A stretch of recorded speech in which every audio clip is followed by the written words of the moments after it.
we heard from Adam? Is he coming?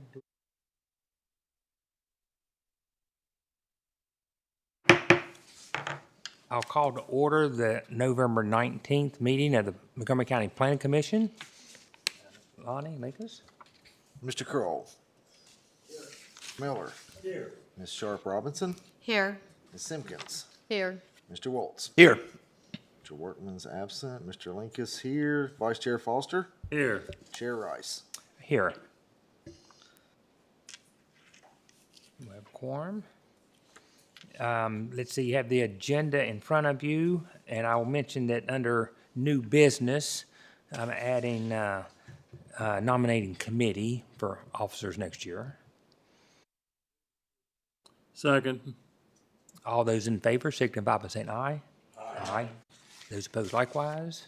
The consent agenda consists of the August 13th, September 10th, and October 8th meeting minutes. So moved. Got a motion and a second for approval of the consent agenda. All those in favor signify by saying aye. Aye. Aye. And those opposed likewise. And so we'll move into public hearings. And on our agenda is the Ag and Forestal District Number 6 renewal. And Ms. Kim Wright is going to present that. Good evening, everyone. We have our annual renewal. This year we are looking at Agricultural and Forestal District Number 6, which is located south of Shawsville. It was originally formed in 1981, last renewed in 2017. It comprises of 1,658 acres amongst 6 landowners. There are no proposed changes to this district. There were no proposed additions or withdrawals. It's located there where the star is, south of Shawsville. And then we're going to zoom in a little bit. Everything in yellow is in the district. There is the core, which is this area right here along Boners Run Road. And then here is the outlier, which is 0.87 miles away from the core. That will be important here in just a minute. And it's off of Allegheny Springs Road. The purpose of the AFD is outlined in both state code and Montgomery County code to conserve and protect lands for production of food and agricultural products, value natural and ecological resources, providing open spaces for clean air sheds, watershed protection, and wildlife habitat. It is a means for mutual undertaking by landowners and local governments to protect and enhance the lands as a vital economic resource and environmental resource. Montgomery County's policy is to encourage support of the economy and protect resources. If people are enrolled in this program, they relinquish development rights in return for increased protection and real estate benefits. Non-participating landowners, that means that they will assume different level of real estate taxes because they're not enrolled in the agricultural and forestal district or agricultural savings tax program. But all Montgomery County residents benefit from good stewardship of the land and reduced demand to extend public services into these rural areas of the county. State code says that each district shall have a core of no less than 200 acres on one parcel or contiguous parcels, and a parcel or that can be not part of the core and may be included if these criteria are met. And in this case, the nearest boundary of the parcel, which is considered the outlier, must be within 1 mile of the boundary of the core, which is why I mentioned that before. State Code of Virginia defines agriculturally and forestally significant land as land that has recently or historically produced agricultural and forestal products. It is suitable for agricultural or forestal production or is considered appropriate to be retained for agricultural and forestal production as determined by such factors as soil quality, topography, climate, markets, farm structures, and other relevant factors. State Code of Virginia further states that the local governing body may continue, modify, or terminate a district, and they also may stipulate conditions to continuation of the district upon notice of the landowners. Montgomery County Code does state that there are 8 compatible uses that are allowed in lands that are enrolled in AFD, which includes residential dwellings, farming, agricultural, horticulture, viticulture, and dairying, including any accessory buildings that would support that use, temporary sawmills and forestry operations, watershed areas, temporary exploratory activities for oil or gas resources such as seismic surveys and the drilling of test wells or cores, data poles, telecommunication towers attached and freestanding. For this district, the core itself is 1,239 acres, and if you recall, it's required to be a minimum of 200. The outlier is 419 acres, and again is located 0.87 miles from the core.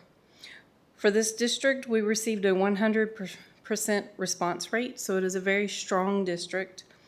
And no one requested to add any lands or withdraw, which is the first time that's happened in a few years. The AFD committee met on September 25th and recommends renewal of the AFD South of Shawsville district as there are no requested changes to it and the district remains strong. I won't take any questions if you have them. Kim, I apologize, but I was at that meeting. I thought that we had 2 parcels that people were wanting to take out, that they had the death in the family, and so they were wanting to take some of the, but here it's saying that they had 100%. So that was information for the AFD committee, and that was just to notify the committee that a property owner does have the right to withdraw lands due to death. They have 2 years to do that, and that was actually in a different district. That was in AFD 7, and it was 223 acres. Okay, a different district. Okay, I'm It sorry. was. I'm Yeah, sorry. no, that's good. Thank you. Thank you. Mr. Chair, I do have a question, just some clarification on the overlap between the AFD, this one in particular, and the village boundaries that are defined as a UDA. It looks like there's portions of this that front on Roanoke Road that are within the village. Does that create any kind of conflict with the village plan by having the AFD within essentially the core of the Shawsville Village? It does not. So we've had properties that are in AFD within the villages before. Generally, what we do with those is show them as open space areas. And then if they do want to develop, they have to withdraw from the AFD, and then they can request a comp plan change for that. But they are still, we've had them located within the villages before. And the reason is it's different from a conservation easement. These lands can be withdrawn if they meet certain criteria, or like Kim said, if there's inheritance or something like that. So it's not permanent like a conservation easement. So they can come out. So we do allow them in the village. It's normally shown as an open space area, meaning they would still have to come in and request a comp plan amendment before they could do any development. Okay, so then the comp plan amendment would have to be done on the cycle for doing developer proposed amendments, right? Correct. Just twice a year? Correct.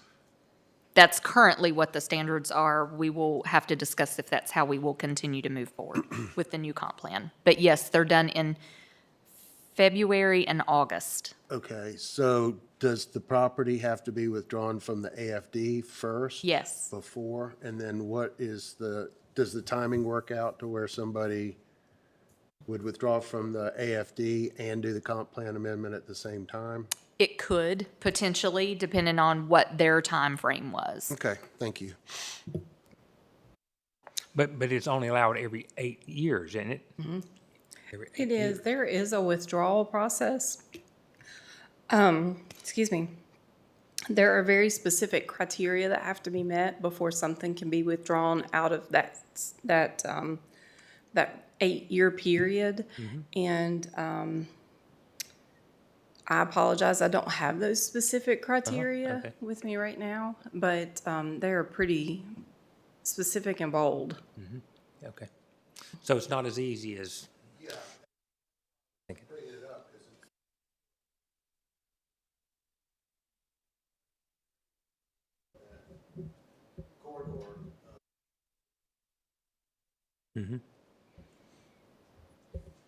Kim is the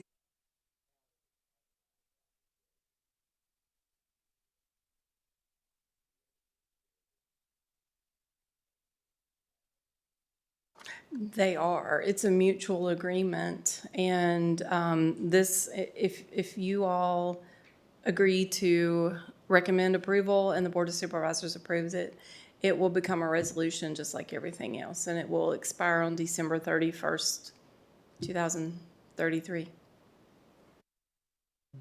You're welcome. any further comments or questions? Okay, Thank you very much. thank you. And so you'll be looking for a recommendation from us after the public hearing? Yes, thank you. Okay, I will open up for public hearing. Anyone that would like to speak to this issue? Seeing none. Seeing none, we will close the public hearing and open it up to the commission for comments or action. Mr. Chair, I offer a motion to approve staff's recommendation and committees. So we have a motion and a second for approval of the renewal. Need a roll call? Okay, Mr. Kroll, Yes. Mr. Miller, yes. Ms. Sharp Robinson, Ms. Simpkins, Yes. Mr. Waltz. Yes. I'm yes. Vice Chair Foster, Yes. Chair Rice. Yes. And then we have a regular public address. It's seeing none. We will move to new business. And let's see, I need to appoint a nominating committee for the planning commission officers. And I've talked to Bob and Pam, and they've both agreed to bring back a slate of officers for our approval at our next meeting. This will be for starting January. And then we'll move into liaison reports. Mr. King, do you have a report for us?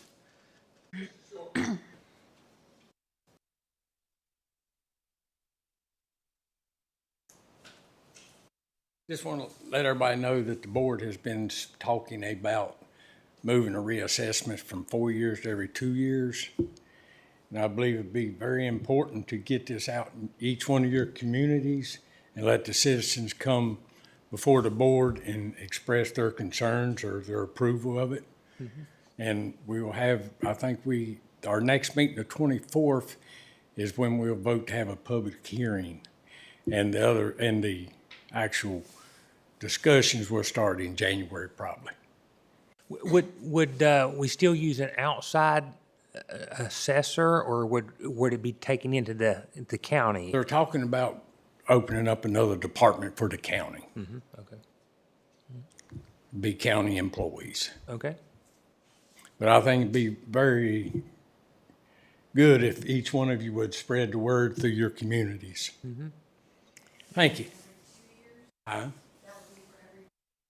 That's what they're talking about, every 2 years. A new assessment.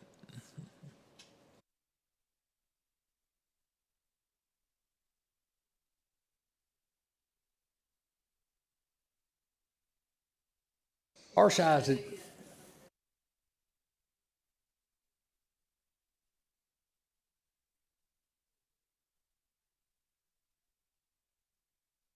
it's different for different counties. You go by your populations and things.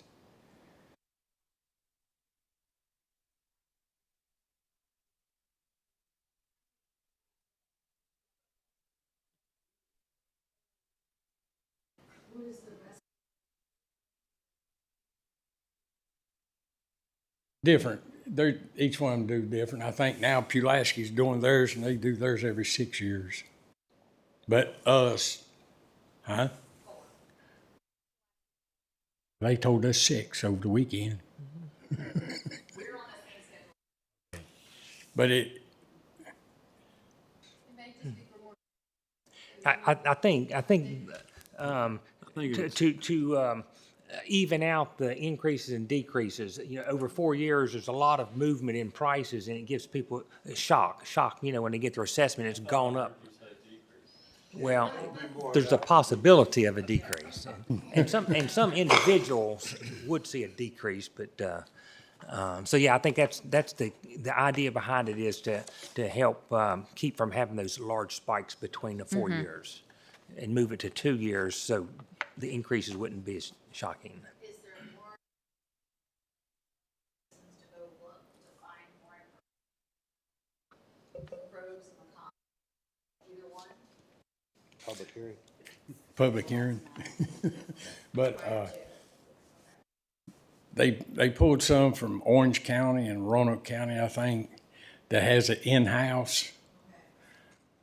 So I'll just watch what I say here because it's not a board meeting.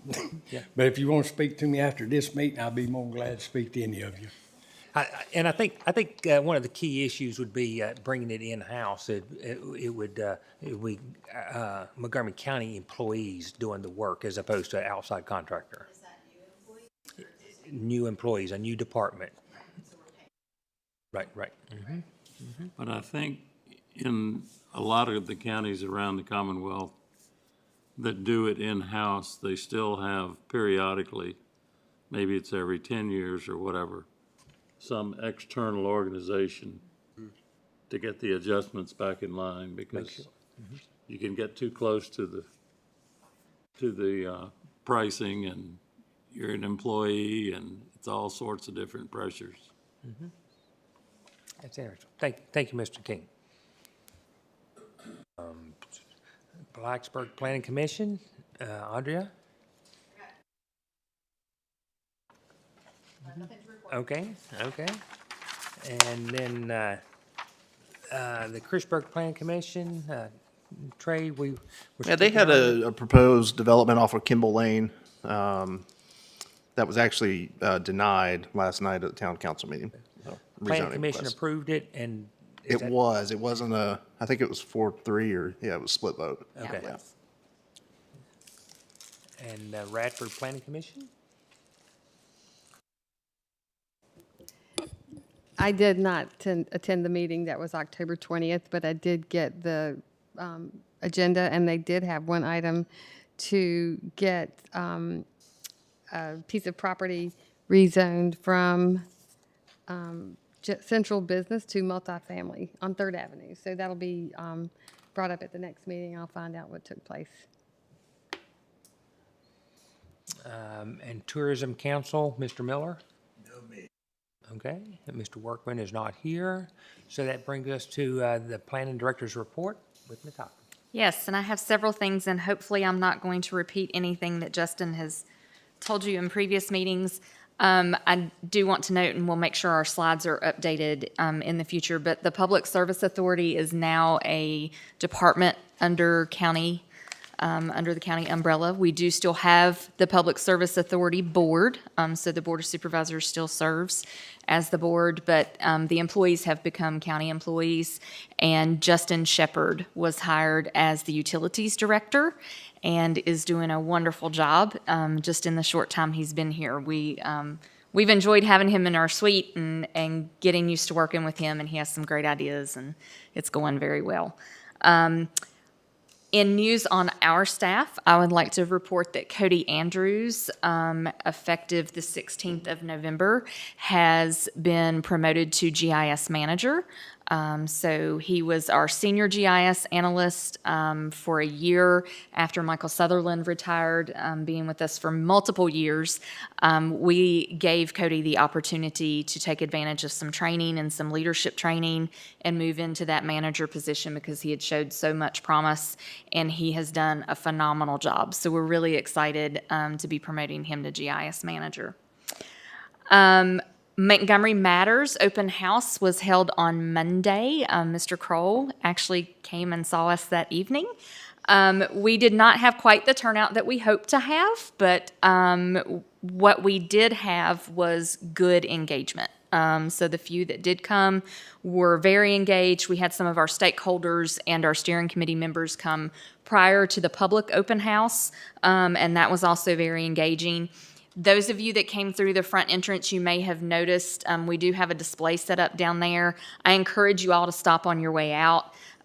What we did was everyone got a little bag full of money. That was their county budget, and they had to decide which pots they were going to put their money in and how much money they were going to put in each bank based on different things. So they had to choose between education and public safety and economic development and all those hard decisions that Mr. King and the board have to make when it comes to budget time.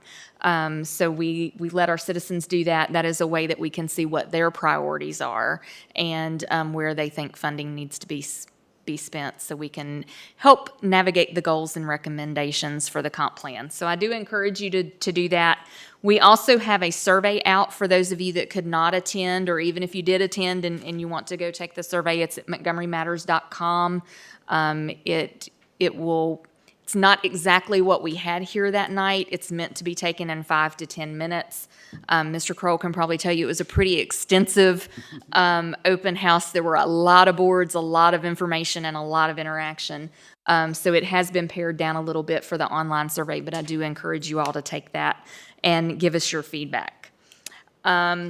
Budget season is upon us, so I will be submitting our proposed department budget December 12th. I don't know what that looks like yet. I have had meetings with Justin and Jude and Cody as a leadership team to discuss what each of the divisions needed, and then we're going to finalize everything. And so I will have a report for you in December on any new requests that we may be making in the budget. We have been holding New River Valley Home Builders Association meetings. So far, we've held them here at the Government Center with the board of the New River Valley Home Builders Association. That has proven to be very beneficial to both groups, us and them. So what we do is we meet here at the Government Center once a quarter, basically, or twice a year. I think our next meeting's not until May. We did have one last week. And we basically discuss what's going on in our department, what's new with planning, building attends, environmental services attends. And so we can talk about all things development, and then we have the opportunity to hear from them. What can we do to help you? What services can we do better? What can we provide? What's some of your hang-ups? What codes are in the way, if it's something we can take a look at and fix. They have also volunteered to help once we start the zoning ordinance rewrite, to give us feedback on some language and things like that could help with some housing development and as we move forward through that. So that has been very beneficial. I wanted to let you guys know that we were doing that. We have a few transportation things coming up. We have a meeting with Dr. Smoot. We do those yearly. We meet with him and discuss applications that we are going to put forward, other concerns that we have, and try to get some feedback from him how we can get funding for some traffic concerns. So if you know of anything right offhand and you want to give me a call, please send that to me or Justin, and then we'll make sure we get that on the Dr. Smoot list when we talk to him. We will be going over what smart skill applications it looks like we're going to have coming forward, and then just some other general concerns. And then, of course, we want to thank him for the money that we have received. Since we met with him last time, he was able to get the second part of Reiner Road Route 8 funded through the Highway Safety Improvements Program. We were one of the only jurisdictions in the state to receive that large amount of funding for that type of project. And that will go from the village of Reiner to Floyd County. So I am certain that would not have happened without Dr. Smoot's support, and so we want to be sure we extend his appreciation. We also have a RFP out currently for transportation on-call.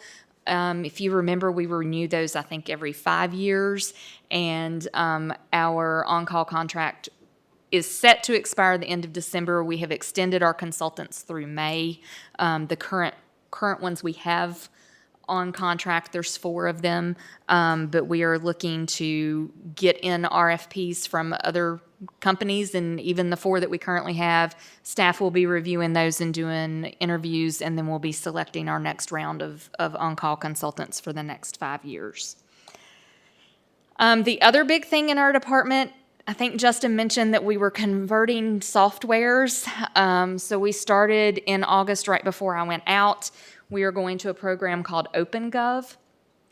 The idea with this is we will be implemented by January 5th, which is approaching much quicker than I thought back in August it was going to approach, but someone freaked me out today and said, they're coming in 3 weeks to start training, and whew, it's a lot. But we are very excited because it is going to change our development process for builders and homeowners.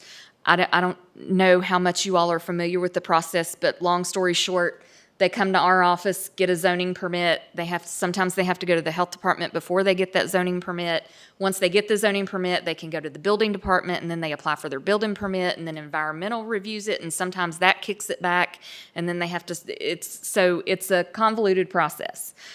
With OpenGov, they will, 1, be able to apply from the convenience of their home, office, wherever. They do not have to come in here. And 2, they will apply for everything at one time, and the review will be concurrent. So that keeps them from running all over the county or all over the government center, but it also shortens the review period, hopefully, because it's not multiple steps. So we are looking really forward to this. We're excited. It's going to really make things a lot more efficient for our development community, and that's always our goal. So, next, meeting is December 10th. I believe Justin told you last time it would be December 17th, but we wanted to move it to December 10th just in case we had something that needed to go to the board because their meeting is on the 15th. So it'll be the 10th, and as of this time, you have no public hearings. However, come prepared to work because this will be our first comprehensive plan work session to where you will be getting some draft documents, and we will start to go over the actual plan, which is very exciting because we're hoping to have it adopted sometime after the first of the year, probably March or April. We'll do work sessions with you all.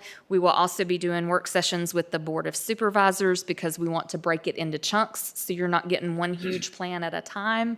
And then once we've completed those work sessions, we will ask both bodies to schedule their public hearings and eventual adoption. So that is very exciting. And I think that's all I have. Yes. Yes, the goal is to give those documents to you in advance. Yes. Anything else for the commission? I will entertain a motion to adjourn. And second, all those in favor? Aye.